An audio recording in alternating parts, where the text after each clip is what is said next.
And then after that, I think the meditating on impermanence, meditating on impermanence, whether it is, the impermanence of birth and death, impermanence of wealth, impermanence of separation, impermanence of fame. And I remember yesterday or day before, Holiness was talking about, the subtle suffering, right? The subtle suffering is actually the subtle impermanences. It's called the subtle suffering. For example, if you have a flower, you may, the flower is something that is degrading every second. The moment you are born, you are already getting old. The moment you become prime minister, your term is already ending. The moment you have first, met your girlfriend and said hello, your date is already ending. If you don't want it to end, you should not meet. From the time you meet, the clock is already ticking. Tick, tick, tick, tick, tick, tick, tick.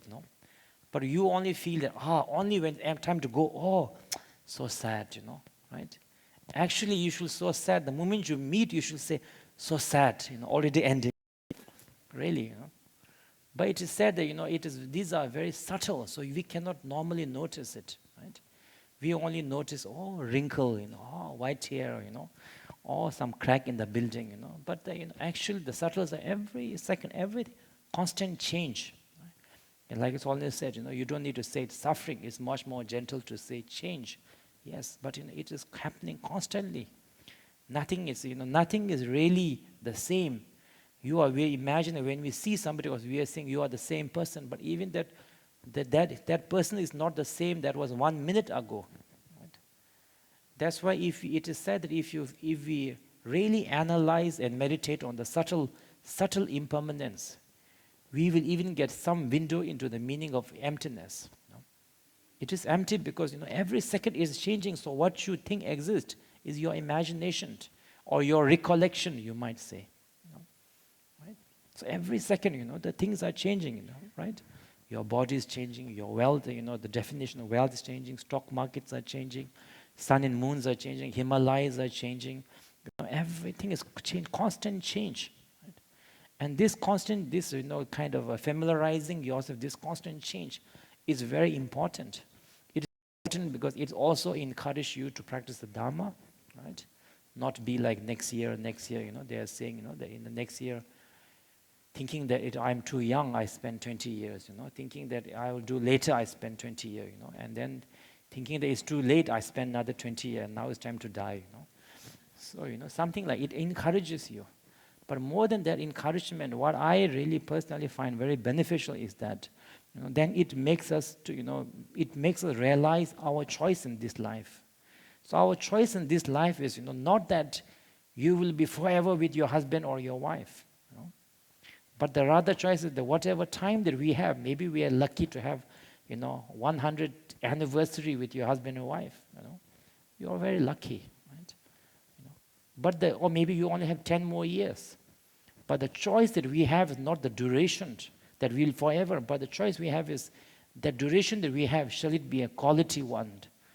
Shall it be a relationship where we are very kind to each other, very nice to each other? Or, we are together for 100 years, but it's 100 years of argument and suffering, After some time, when the person dies, you'll be happy, You'll probably be celebrating, finally that old man has died, Right? So similarly, if you look at it, if you become a prime minister, you have no choice that your term will not end. You have a choice that while I have this term, can I use it in a beneficial way? Can I use it to benefit others? Similarly, we have a wealth, The very definition of the wealth and the body in the Himalayan language is very, very, I feel, very deep. In the Himalayan language, the body is called Lu. Lu means something that is left behind, right? No matter, how many collagen treatments we do, no matter the yoga and the hot yoga and everything we do, of course, we should be fit. Definitely, I recommend. Why not? But it is going to be left behind. Recently, before I came to here, I was in there's a very beautiful mountain called Tiger Nest, very holy. So I was staying up there, So sometimes I also feel a bit attached to not to the house, but to the nature. Everybody has different attachment, the monkeys are attached to that, the banana, Humans are attached to the money, Maybe we are smarter, With money we can buy many bananas, So, when you are looking at, I was finding really beautiful, and the mountain, the scenery, and getting a little bit attached, to be very honest, to the beautiful scenery. But then when you think about it, I was thinking that how many people must have stood in the same place where I was and seen this scenery, And some have called themselves, the owner of this mountain, owner of this house, Yet they are gone, Nothing is remained of them, right? Yet, we are, right now we are here. Maybe we are lucky enough to enjoy this in another 20 years, 30 years. But basically, it is, you can't really own and take of anything. So in the Himalayan language, in the prayer, when you read the prayer, the wealth, the whatever we have, wealth and power, etc., these are called the longchut. Longchut means utilization. So when we say we own something, we only have authority to utilize something, that's it. Right now, if you're owner of this building, you have honor to, or for us, we for 7 days, we have the right to utilize this, But once you are dead, somebody will come and say, oh, this is my building, and they will utilize it. The very home that you are staying, how many people have changed the ownership, the land ownership. Once you are gone, the very diamond that you are wearing, somebody else will be wearing it very proudly, And then somebody else, etc. So utilization, right? So when we practice on that, that is, the kind of the knowing the impermanent nature of everything, then we begin to, utilize our life and energy in a very correct manner. Right? Right now we utilize our energy in a way to how long can we hold something forever. Right? If you have a husband or wife, you don't worry about the quality of the relationship, but how can I make sure that he or she doesn't go with somebody else, How can I, protect his, how can I break into his mobile phone or her mobile phone, Just how can I, make sure that no other girls can see him or no other man can see her, That, and the wealth, the same thing, wealth, influence. As if, we are preserving it for hundreds of years rather than utilizing it in a very wise and in a way that gives beneficial to you and others. So you don't have to really, you don't have to really give up anything. You don't have to give up husband, wife, or anything. But the attitude that we have, attitude to knowing that, and knowing that everything that we have is changing constantly, the relationship should be meaningful. Our influence, power, whatever we have should be utilized in a very meaningful way. So that is, I think, even life also. So that is why the practice of meditating on the changing nature of the life, it's really encouragement to the practiced. Otherwise, we'll be very distracted. We'll come to the retreat or etc. We'll get very inspired, etc. Then when we go back, business will distract you, boyfriend will distract you, girlfriend will, you will say, I have no time, I have this. Yes, it's true. You are busy. We are all busy, But there's a saying, that we are all busy. But the moment, yes, there are many important things. But if you look at it, if you in your life, in all our life, when we look back at it, how many important things, we have finished. But when you look back at, like nothing to show, Was it important at that time, that, on your first date, you meet at the right time was very important. Yes, Otherwise, you might have not got married. But now you are divorced, And you look back at that very important first date, It's like a memory, So like that, all these so-called important dates and the times will continue until we die. There's no end to all the important days in the world, etc. So we will, in order to make time, even if it doesn't mean you have to go to a mountain, but even if it's 1 hour every day, in order to do that, you need to be able to let go of certain time we have to make, and that we will never be able to do without a sense of the changing nature of all the phenomena. We will never be able to do it. So we talked about bringing the mind to the present through the breathing meditation, and then developing the bodhicitta mind, the motivation, then the appreciation of the precious human form, impermanence. In impermanence too, when we die, just because the physical body disintegrates, doesn't necessarily mean that the consciousness also disintegrates. Rather, the chain of consciousness continues from the bardo and until we take whatever 6 realms. If we are not able to liberate ourselves, then by the force of the karma that we have accumulated, we take into the birth into the different 6 realms. When the daughter of, if I remember correctly, daughter of the king Tizong Tezin, one who invited Guru Padmasambhava to Himalaya, and when his daughter, I think he's 7 or 8 years old, 7 years, 7 or 8 year old, passed away. He was king was the unbearable with the sorrow. So then the Guru Padmasambhava said, "King, remember you are a practitioner. Remember that everything is impermanent. So are you." Yeah, actually, anyway, so are you. Then the king, when he was consoled a bit, then king asked, what is the karma that she accumulated, that she was born as my daughter? And what is the karma that she lived only till 8 years old? I think 7, 8 years old, I can't remember.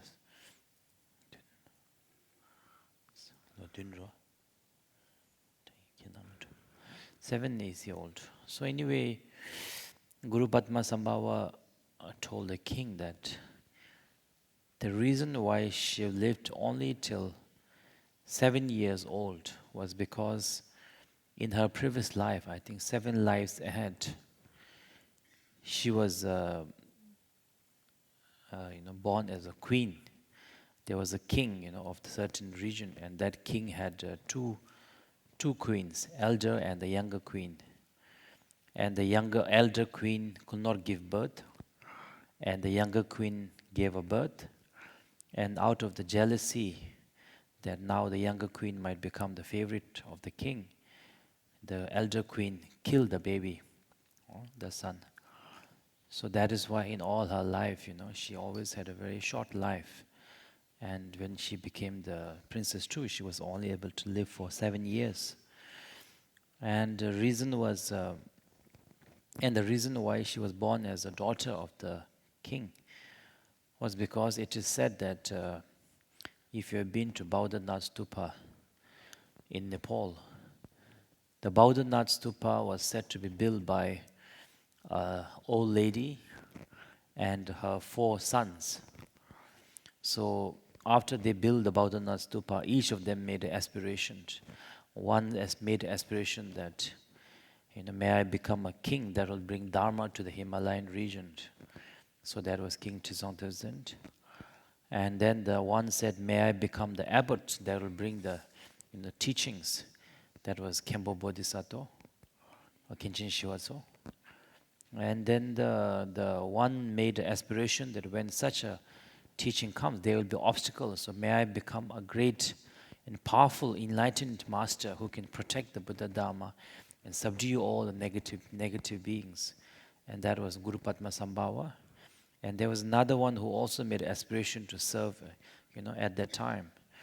So when they were doing this, making this stupa, it is said that by mistake, the boy who was going to be king in the future killed a fly by a mistake, maybe by a mistake. And then he was very moved because unknowingly killed an insect. And he made a lot of aspiration that because you have been killed by me, I hope that you will be benefited in the future, that I will be able to benefit you. So because of king's, a deep aspiration and many, many prayers, is the reason why she was born as, the fly was born as your daughter this time. And then the king asked further, what was the reason? What about her other lives before that? So then Guru Padmasambhava told him that firstly he was born as a monk. And as a monk means bhikshu.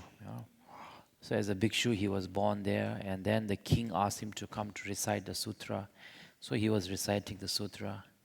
And then he saw some animals, having physical relationship. Then he also, I think, kind of inspired by, I think it was a dog, if I remember, two dogs, having relationship. And then, physical relationship, then he also felt desire and, he broke his monkhood. Broke and give up, there's a difference. Yeah? If you take a certain vow, for example, vow of celibacy, and if you give it back either to your teacher or there are certain ways to that, then you no longer have the vow. So you do not have the blessing of the having a bhikshu bhikshuni vow, but you have not broken your vow. There's no sin, there's no good karma, but there's no sin also. But vow means without doing such a thing, if you break. So anyway, he broke the one vow, and on top of that, then when people criticized him, he was very angry with the dogs because he thought that it was them that encouraged him to vow, give up his monkhood. So he killed the dog also. And then after that, all the people started criticizing, and then he couldn't bear the criticism. Then he killed himself, and because of that, he was born into the hell realm for many, many lifetimes. And then sometimes again, then when he was a monk, he used to steal the offerings that were made to the temple, offering to the flute or flower, whatever offerings. That's why he was born as a hungry ghost for many, many lifetimes. And sometimes he was born as a god realm, because while he used to steal, at the same time he used to keep the temple very clean, very clean, a very nice offering, and every day cleaning. Maybe he really likes sanitation. So that is why he was born into the god realm for many, many lifetimes too. And now, because he has met, Guru Padmasambhava and received me, and that's why in the future he will born in this, and then he will meet this great yogi, this practitioner. And in the future, he himself will become a treasure revealer, and he will come to Bhutan, and become a great yogi. It is a great enlightened master called Gyalwa Dokhampa, or Lacham Pema says reincarnation. One of the great masters of the Nyingma lineage, Gyalwa Dokhampa. I think so, if I remember correctly. The Time, it is the name doesn't say Longchen, it says Time something. But one of the masters was telling me that. So in a way that you can see also that is how fair the karma is. We human beings are not very fair. Even if you are a very good person, a good employee, or a good teacher or whatever, for the 10 years, if you make one mistake, the society and the community will probably forget all the good things you have done. And for your one mistake, you will probably be branded, very kind of, that you will be very highlighted for your mistake. But karma is very fair. Because he stole all the offerings, he was born as a hungry ghost. Because he used to keep the temple very clean, he went to the God realm, So for example, like if you are someone who is for example, you are someone who, does a lot of offering and, does all the offerings very beautifully.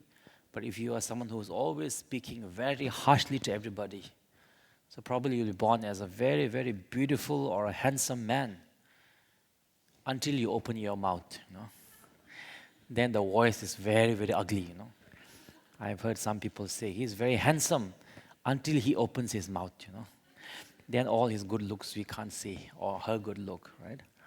So karma is very, very fair. I always feel karma is very fair. Societies are not, human beings are, we are not very fair. When someone makes one mistake, we forget all the good things they have done for you, done for the society. Anyway, that's my perception.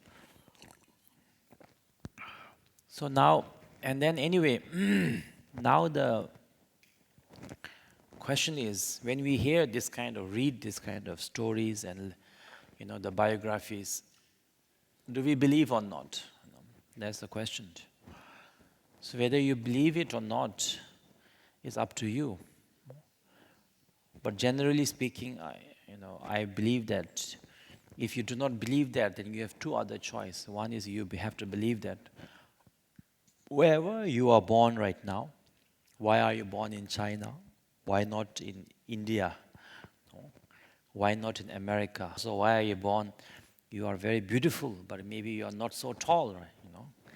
Or you are very beautiful, but your nose little bit too big, or you are born into. So all these differences, why you are born very successful into good family or not good family, why you are, why you are not born very poor, but now you are very successful. Why? People might say it's because of my hard work and intelligence, but can you really say that in the world of 7 billion population, it's only the 1% that is intelligent and hardworking? I think there are many hardworking, many intelligent people. So yes, all these things matter, the effort. There's also other element, which if you are not a Buddhist, you are some other religion. I'm not saying it's good or bad. So other religion, they believe that, from up there, somebody called God or something decides your fate. You go Shenzhen, you go Guangzhou, you go Hong Kong, and you get married. Okay, after 15 years, you get divorced. Then you marry again, So if you believe like that, then basically it means you believe in the creator. Right? Somebody up there is controlling your life, your destiny. Right? So if you kind of follow that train of thought, then you also have to accept that what you do doesn't really matter, because it's decided by up there. So when you go to hospital, it doesn't really matter, if up there want you to, get better, then that's it. If not, it doesn't matter. And if you are children and if you fail in your exam, it's a very good excuse to your parent. I wanted to pass, but then the Buddha decided not to let me pass. It's not me, So we have a very good excuse. But anyway, that's one belief. I'm not here to say right or wrong, but it's not a Buddhist belief. Or you believe that everything is a luck, everything is a coincidence, chance. Right? If that is how you really believe, then also whatever you say, whatever you do, also doesn't have any relevance, any value. Because basically we are saying that whatever we say and do doesn't affect our life. Everything is a lie, everything is a luck. So when you go to hospital, you don't need to see doctor, Just grab whatever medicine is there, and just eat it. By luck, you might pass. You don't need to go to school. You can just sleep and just go on the exam day, and you might pass. It's a luck, right? If you want to make tea, just make some soup, and it might become tea, It's a luck. So then also what you do and good karma or not, or doesn't really make any difference. So being a Buddhist, we have a kind of a middle view. What Buddha taught is that whatever is happening in our life individually is because of our own collective, our actions, from our body, our speech, our mind. Some are from the previous life, result of previous life. Some are from the present life actions, result of that. It's not because of luck, not because somebody up there is controlling us. That is why many Buddhists, sometimes they have this feeling that, I used to go to Kuan Yin temple, Avalokiteshvara temple very often before. Now I could not go for 3 months. Maybe Kuan Yin is angry with me, maybe upset with me. We have that kind of feeling, or Guru is upset with me. That is a very wrong attitude to have for a Buddhist. As a Buddhist, we are not afraid of Guru. We are not afraid of the Buddha, because we know that whether we are, a good person or a bad person, or whether we make offering or doesn't make offering, Gurus and Buddha's love is unconditional. So as a Buddhist, what we are afraid of is our karma, the actions of our consequences. Right? For example, if you drink, alcohol, whether Guru is upset with you or not, if you drink too much, you will get liver failure. Guru will be okay with you, but you are the one who will suffer because of the result of our actions. If you hit your hand on the wall may not get angry, but your hand will still break and pain because of your action. Right? So that is why, as a Buddhist, if there's something that we are afraid of, then it is the consequences of our own actions. As karma, that is what we are afraid of, not the Buddha, not the thing. And this kind of understanding of the karma can be applied not only to this life and previous life, but even within this life too. If you are eating a lunch, you can look at, If you're a doctor, you can say, oh, this is the karma for diabetes. This is the karma for, I don't know, some heart problem, heart failure, right? I always often joke with people that in the morning, your husband and wife have argument, probably he will not get dinner, that is karma. So all, basically karma is something that you can apply it from the perspective of past and present life, but even this life, everywhere, cause and conditioned. Even if this flower, Guru Padma Sambhava didn't drop it, it didn't come here by luck. So many effort, cause and condition went into bringing the flower here. And flower itself was because of the seed, the water, the soil, all this condition came together, there's a flower, right? And when this condition changes, it becomes something else. Flower changes, wills, etc. So that's why when we talk about the meditate on the law of cause and condition, first we understand that, first we have understanding of what is cause and condition. And secondly, we understand that from when we define the karma, there's 3 definitions of the karma. First one is called the positive karma. Anything that we do which gives happiness to others is called positive karma. Anything that gives suffering to others is a negative karma. And meditation, deep meditation, where we are able to remain in the one concentrated meditation, it is called the karma of the, you can call it karma of one-pointedness. And these are the karma of one-pointedness result in us being born into the form gods and the non-form gods. So usually within these 3, the karma can be defined within these 3 categories. And then it is said that karma also, it is said that if you did the negative karma, you will experience it, not somebody else. Unless somebody joins together and supports you, encourages you, finance your naughtiness, then of course, otherwise, if there's no connection at all, it will not. Otherwise, somebody else can have lunch on our behalf, and we can go to toilet on their behalf also. It doesn't work like that. So every individual will only experience his or her own karma, not other people's karma. So that is why we say, if you do something for your parents, you can affect any connection between you. They've raised you up. They've given you money, wealth, effort. There's a connection. And I remember that I read in somewhere that His Holiness, in his biography or somewhere, Crazy Tale, I think, wrote that when he goes travel abroad, people give him all those funny things which he doesn't really like or need, like a teddy bear or like some keychain, like some wooden, like become like a suitcase. But he always accepts it and brings it back. Because by accepting it, you create a karmic connection. And because of that karmic connection, you are able to benefit that person through your prayer in many lifetimes. Right?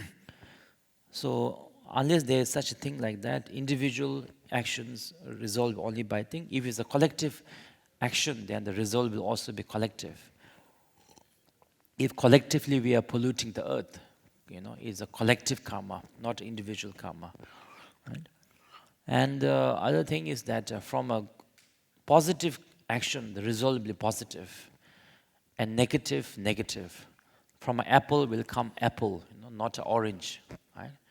If from positive can come negative, then we are saying that between the cause and effect, there's no connection. That means the next time your wife is pregnant, kangaroo may come out. We have to be careful because there's no connection. You are saying that from positive can come negative, negative can come. Then we know from a human being, I don't know, a gorilla or zebra may come out. And from a small karma, it is possible to get a big result. Some of the huge trees in the world, if you look at the first seed, it is just a small piece, but it has become a huge tree that is taller than, like hundreds of feet tall. Similarly, even though the karma that we do may be small, in terms of negative, if you harm a bodhisattva is someone who has selflessly dedicated their body, speech, and mind for the benefit of sentient being. So when you criticize a bodhisattva, you hamper his or her ability to benefit the countless sentient beings. So the negative karma is extremely strong. harming Bodhisattva, harming the Buddha, your parents, etc., etc., and someone who is going through suffering, you add on their suffering. These are, even the small things may cause a negative, big, great harm to them. Similarly, even though what you are doing is very small. For example, in the past, it is said that there was one old lady, she poor, that she had nothing to offer, but she had only money enough to offer one lamp. And she said that, I want to offer this lamp, and I do not want anything for myself, but I want to be able to lift the ignorance from all the sentient beings. And she offered the lamp to the Buddha. And then after all other lamps were kind of, getting put off, was kind of dying down but her lamp was going on for weeks and weeks. So I think it was Moggallana or Shariputra thought they can save it for next time. But no matter how much they tried to put it off, they could not put off the lamp. And Buddha said, you will not be able to do it, because this is a lamp of a bodhisattva. And in the future, she will be a Buddha of the Buddha called something related to the light. Right? So only thing, she is old. She didn't offer $1 million. She didn't offer anything. She just offered a lamp, but with the bodhicitta. So with that, even the smallest bit of positive, karma can give a huge result.